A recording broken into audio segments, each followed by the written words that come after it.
جائے جسے استقبالیہ کا نام دیا جاتا ہے۔ میں حضرت مولانا مسرور احمد صاحب قاسمی امام مسجد و مدرسہ ریاض العلوم کھاڑی نمبر 3 ساکینہ کا میں حضرت سے التماس کرتا ہوں کہ حضرت مختصر الفاظ میں استقبالیہ پیش کریں۔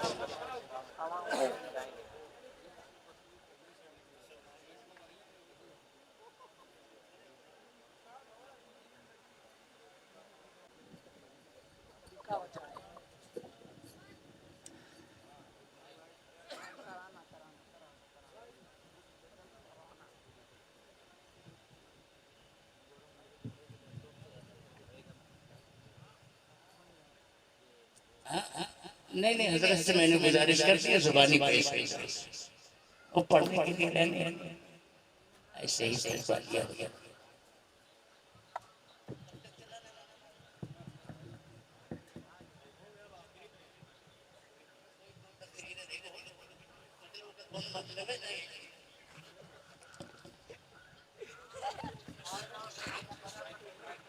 مفتی صاحب مقصد پورا ہو گیا بولے۔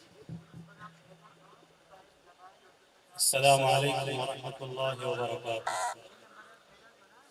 حامدا و محمدا و مکبرا و مقدسا و مسبحا و مصلیا و مسلما، اما بعد۔ آپ آئے تو بہاروں نے مٹائی خوشبو، پھول تو پھول تھے کانٹوں سے بھی آئی خوشبو، شکریہ تیرے آنے سے رونق تو بڑھی، ورنہ یہ محفل جذبات ادھوری رہی۔ خوش آمدید وہ آیا ہماری چوکھٹ پر، بہار جس کے قدم کا طواف کرتی ہے۔ میر کارواں صدر محفل،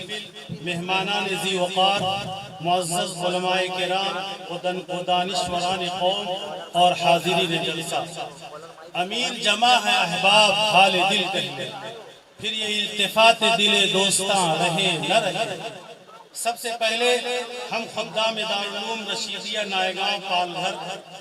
اپنے عالی مرتبت مہمانوں کا نہا خانہ دل سے پرتپاک استقبال کرتے ہیں اور آپ حضرات کی خدمات عالیہ میں کمال خلوص و محبت و نیاز مندانہ احترام و عقیدت کے ساتھ ہدیہ امتنان و تشکر پیش کرتے ہیں کہ آپ حضرات نے بے پناہ مصروفیتوں اور غیر معمولی مشغولیتوں کے باوجود سفر کی دشواریاں برداشت کر کے اور ان سب سے بڑھ کر وقت کی قربانی دے کر ہماری حقیر سی دعوت کو شرف قبولیت سے نوازا اور قدم رنجہ فرما کر ہماری امنگوں میں توانائی، ہمتوں میں بلندی اور تشریف آوری سے ہمارے دلوں کے ظلمت قدوں میں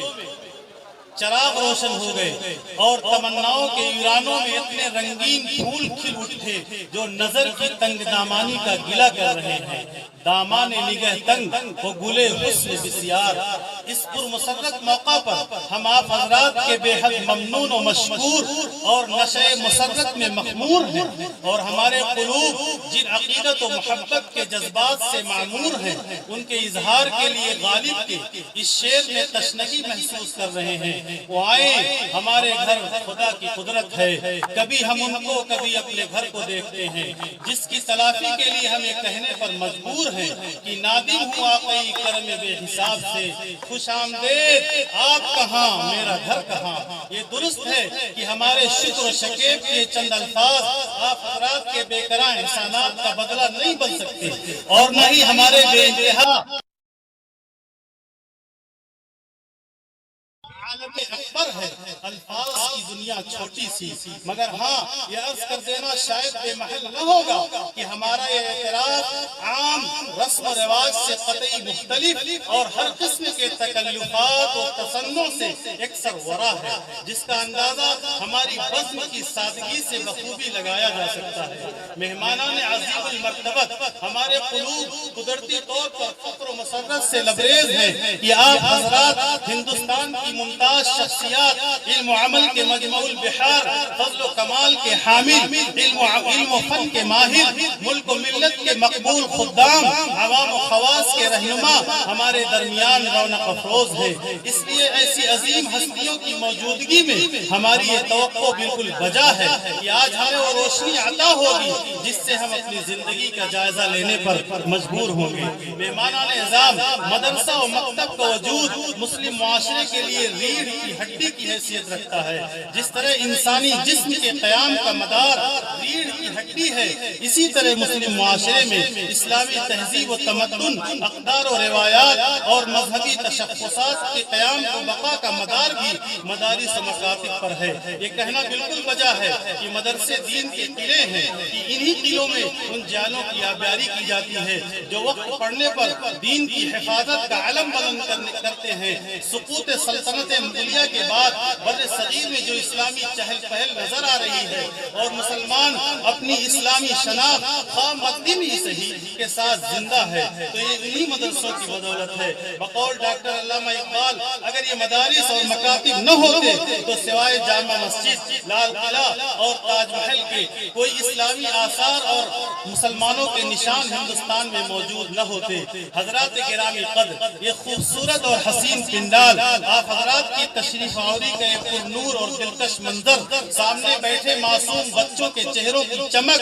اور تکمیل قرآن کریم کا شرف حاصل کر کے اپنے سروں پر دستار فضیلت سجانے والے حفاظ کرام، یقیناً یہ سب کچھ دیکھ کر دل فرط مسرت سے لبریز ہو کر اس خلاق دو عالم اور قادر مطلق کی بارگاہ میں کلمات تشکر پیش کرنے کے لیے مصر ہے، جس کی توفیق اور مرضی کے بغیر اس کائنات میں ایک پتا بھی حرکت نہیں کرتا۔ یقیناً وہ منزل قریب تر نظر آ رہی ہے جس کا خواب آج سے تقریباً 8 سال پہلے جاگتی آنکھوں نے دیکھا تھا۔ آج سے چند سال پہلے یہ عاجز اپنے دوست مولانا تصدق حسین صاحب مظاہری اور مولانا اختر حسین صاحب قاسمی کے ہمراہ عبدالحسیب بھائی کی خواہش پر، کیونکہ زمین کا انتظام عبدالحسیب بھائی نے کیا تھا، ایک حسین خواب لے کر اس سرزمین پر حاضر ہوئے تھے، تو اس وقت اس بے آب و گیا اور بنجر زمین کو دیکھ کر لگا کہ ہمارے خواب کی تعبیر یہاں ناممکن ہے، چونکہ ہر طرح کے اسباب و وسائل سے ہم بالکل خالی تھے۔ شہر سے اتنی دور ایک سنسان جگہ پر کام کرنا انتہائی مشکل کام تھا، مگر اللہ جزائے خیر دے رفیق محترم حضرت مولانا تصدق صاحب دامت برکاتہم کو، جنہوں نے اسی وقت عزم کر لیا تھا کہ اگر اللہ کی مرضی اور توفیق شامل حال رہی تو اس زمین کو نہ کہ صرف قابل کاشت بنائیں گے بلکہ اس میں ایسے پودوں کو تیار کریں گے جو صرف ہندوستان نہیں بلکہ پوری دنیا میں انشاءاللہ العزیز اپنے سائے سے تڑپتے نفوس کو ٹھنڈک پہنچائیں گے۔ بس انہی جذبات کے ساتھ ماہ ستمبر 2018 کو دارالعلوم رشیدیہ نائیگاں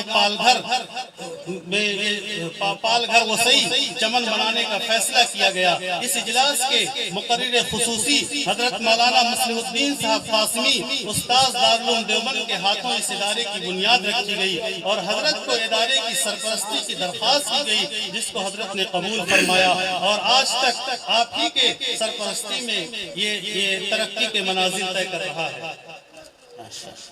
اس کے بعد خاص طور پر رفیق محترم اپنی دن رات کی انتھک محنت اور شب و روز کے جہد مسلسل وسعی پہم، دھوپ، سردی، گرمی، بارش اور ہر معنی اور رکاوٹ کی پرواہ کیے بغیر اس چمن کو سنوارنے کے لیے کمر بستہ ہو گئے، جس کے لیے انہوں نے رات کی نیندیں قربان کی، دن کا سکون غارت کیا اور نہ جانے کہاں کہاں کی خاک چھانی، قلت اسباب کی بنا پر پیدا ہونے والی ہر پریشانی کا سامنا کر کے آخرکار انہوں نے نہ صرف اس چمن کو بنایا بلکہ اس میں چہکنے کے لیے 100 کے قریب بلبلوں کو بھی جمع کر لیا، جس کی وجہ سے یہ وسیع چہار دیواری اپنی تنگی کا شکوہ اور مزید وسعت کا مطالبہ کرنے لگی۔ ابھی مدرسہ تنگ پڑنے لگا، اس لیے دوسری جگہ کا انتظام ان بغل میں کیا جاتا ہے۔ ایک ویرانے میں صرف 8 سال کی قلیل مدت میں اتنی بڑی تعداد کا جمع ہو کر حفظ قرآن کے فریضے کو ادا کرنا یہ مدرسے کی کامیابی کی بین دلیل ہے، جس پر ذمہ داران مدرسہ، اساتذہ کرام، طلبہ عزیز اور مدرسہ کا تعاون کرنے والا ہر فرد، خاص طور پر صدیق حمیم مولانا تصدق صاحب مبارکباد کے مستحق ہیں۔ یہ سب مولانا کی محنتوں کا نتیجہ اور میرے مولا کی عطا اور بخشش کے سوا کچھ بھی نہیں ہے۔ مولانا تصدق صاحب کو اللہ نے بہت سی خوبیوں اور صلاحیتوں سے نوازا ہے، جو جہد مسلسل اور سعی پیہم آپ کا امتیازی وصف ہے، جو ہر میدان میں کامیابی کا ضامن ہے۔ مورخ کیوں جگہ دیتا نہیں، تاریخ عالم میں بڑی قربانیوں کے بعد پیدا نام ہوتا ہے۔ آخر میں سما فراشی اور گستاخانہ جرات و جسارت پر معافی چاہتے ہوئے ایک بار پھر آپ حضرات کے عروج مسعود اور